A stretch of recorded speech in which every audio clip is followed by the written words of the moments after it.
Now, I teased a little bit earlier going into this about whether this is 2012 all over again with Scott Walker out. My point was there was a point in this race about all of 6 weeks ago when Scott Walker led this race. And this was pre-Donald Trump falling into this race. But in states like Iowa, Scott Walker was a leader. Actually, it's more like July. But the fact is that he took a very brief turn in the lead, as did Jeb Bush, as did and does Donald Trump, as did and does Carly Fiorina in a couple of states, New Hampshire among them. My point then being, does this sound a lot like what happened in 2012 when Herman Cain was an early favorite, then Newt Gingrich was an early favorite, then Michelle Bachmann was an early favorite? In other words, everyone having their political 15 minutes of fame before the party rallied around Mitt Romney. That was then. Who will be the rallying figure right now? Justin Sayfie and David Mercer on whether history's repeating itself. Justin, what do you think?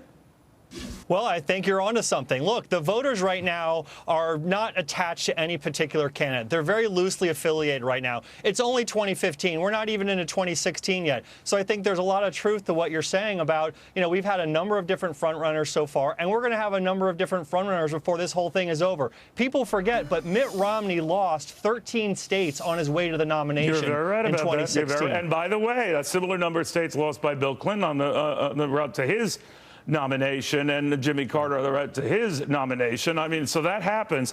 But looking at all these numbers, David, I was reminded in the Democratic side, although not as many candidates yet, we've seen Bernie Sanders and Hillary Clinton switch places. Does that get more crowded and start changing? I don't think the Democratic field gets more crowded, certainly not to the extent that the crowd is gathering well, in the I guess I would say relative to the number in there now. I'm sorry for not being clear. I think it's 5 to 6 candidates. There's a question mark about Vice President Biden, but we'll address that if you wish later on in the show. But that said, I think there are a lot of similarities. You have multiple candidates, as you do in 2012.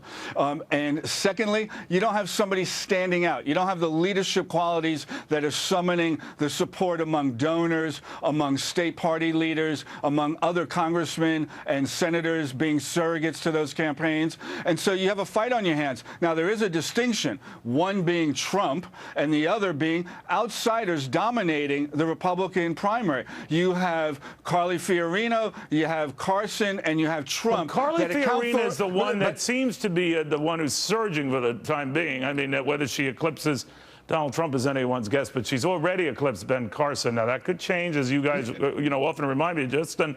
I'm looking at her as whether she is the candidate that they settle on, or does she get this brief minute of post-debate fame and it peters out, as it did for Herman Cain, as it did for Michelle Bachmann, as it did for Newt Gingrich?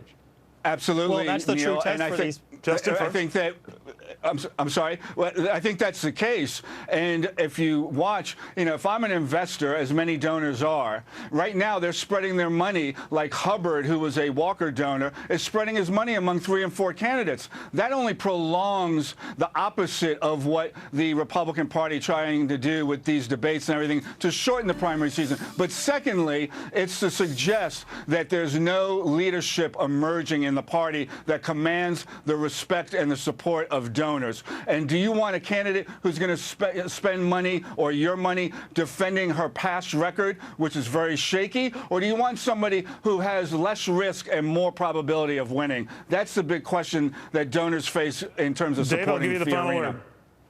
No, look, we're still so early in the process. Voters and donors are still getting to know these candidates. The fundraising and the donations do tell a certain story, but until the voters start voting, we really won't know how this is going to shake out. So today it's Carly Fiorina, tomorrow it's somebody else, and we don't know how it's going to shake out. Very good. Well, sure. That I think we all agree, gentlemen. Thank you very, very much. Way too early to tell, but man, oh man, is this feeling a lot like 2012.